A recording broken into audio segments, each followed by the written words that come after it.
Hey, hey oh, la rentrée c'est dans un mois. T'inquiète pas, ça t'a bullé là. Allez, c'est parti.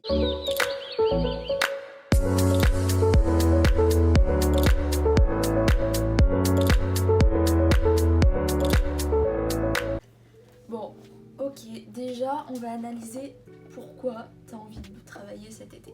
Pour voir au niveau de tes lacunes du lycée. Ensuite, tu peux aussi bosser pendant l'été pour pouvoir attaquer ta première année en douceur, calmement, prendre un rythme, tranquillement, parce que oui, je veux bien le concevoir que ça fait peur de passer de je ne fais rien pendant tout l'été à je bosse comme un malade en septembre. Puis aussi si t'es anxieux pour un peu appréhender le programme à l'avance. Mais tu peux aussi bosser pour trouver ta méthode de travail. Perso, en primante, j'avais fait un stage de pré-rentrée avec la prépa qui m'avait duré 2 semaines. Les 2 semaines en fait juste avant la rentrée. Le rythme est très intense. Je vais pas mentir. Je sais que maintenant la fac propose aussi des stages de pré-rentrée. Je l'avais fait pour pas pour appréhender tout le programme parce qu'on n'a clairement pas le temps de tout apprendre en 2 semaines. C'était vraiment avec un but de trouver ma méthode de travail, appréhender un peu le début du programme, commencer à avoir un rythme. Mais ça sert à rien de taper du 10 heures de révision par jour dès le stage de pré-rentrée parce que tu vas être cuit en octobre.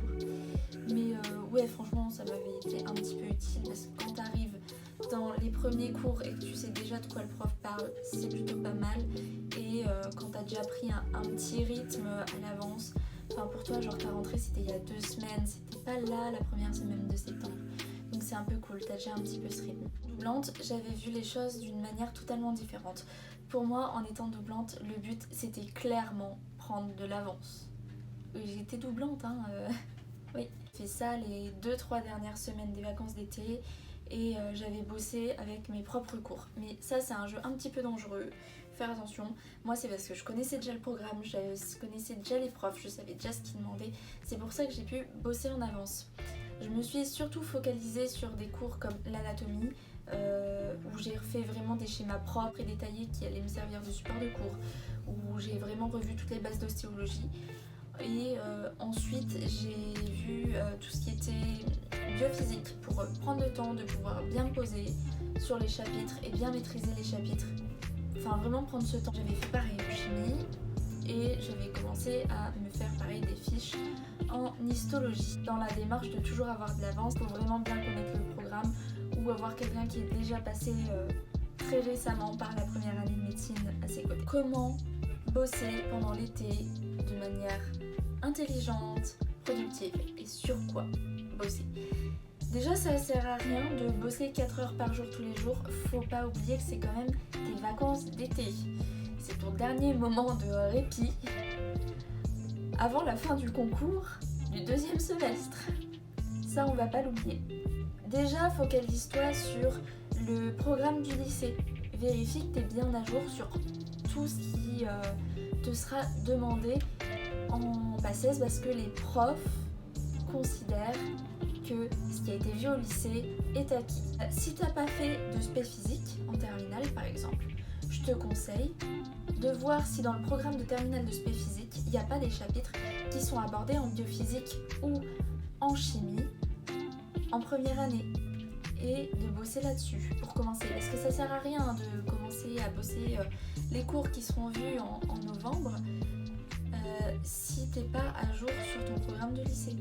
Pour ça, moi j'avais fait un post sur mon compte Instagram avec le programme de l'ancien bac et les chapitres dont les bases étaient utiles pour ma première année. Parce que franchement, quand t'as les bases de ces chapitres-là, des fois c'est 2-3 pages en moins à apprendre par cœur.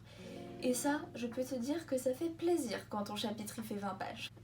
Ensuite, si tu es à jour vraiment sur ton programme de lycée et que tu veux quand même prendre un peu d'avance, que ce soit pour trouver ta méthode de travail ou juste pour te rassurer et appréhender, voir un peu à quoi ressemble le programme, moi je te conseillerais déjà de commencer à t'intéresser au programme propre à la fac dans laquelle tu vas entrer. Parce que attention, le programme est différent d'une fac à l'autre. C'est bizarre, mais en passe, c'est comme ça. Le programme n'est pas le même d'une fac à l'autre. C'est-à-dire que par exemple, je vais te dire une bêtise, à Montpellier, ils vont voir le cycle de Krebs, que à Lille, on le voit qu'en deuxième année. Si tu veux une valeur sûre, je te dirais de partir sur de l'anatomie. Et attention, je te demande pas d'apprendre le nether. Commence par trouver des comptes Instagram, déjà, tout bêtement, comme le mien.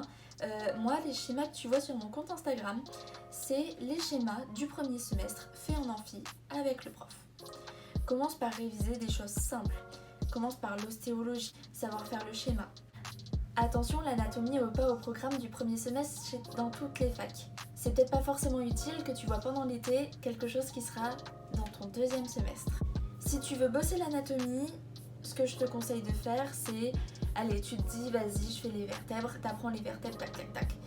Et tu te prends le schéma d'une vertèbre vierge, et si tu veux voir si t'as bien retenu, tu flèches, et tu vois si tu sais la noter.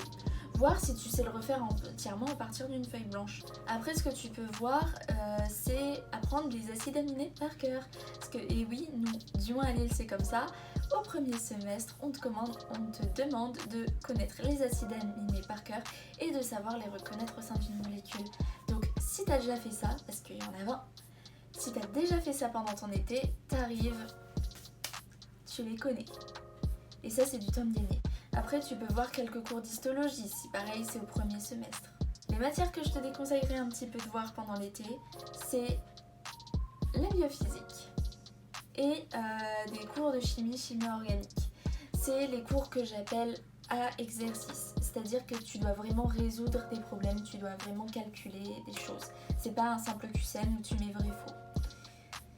Parce que ces cours-là, parfois, tu auras besoin des astuces qui seront proposées dans tes séances du tutorat ou de prépa. Crois-moi, tu auras largement le temps de te prendre la tête avec pendant l'année.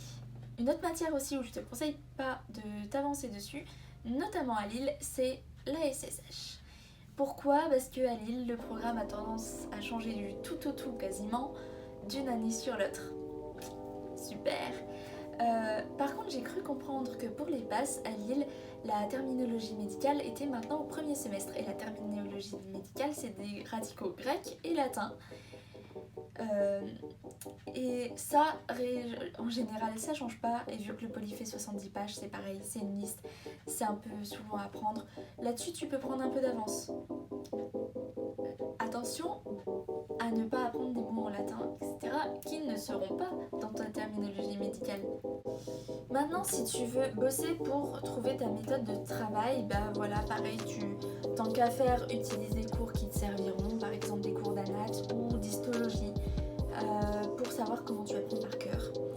Et essaye différentes méthodes. Après, si tu veux bosser un peu pour reprendre un rythme, franchement, tu prends pas la tête, hein. Commence la semaine avant la rentrée, voire la semaine juste avant. Commence avec, 1 heure par jour, grand max.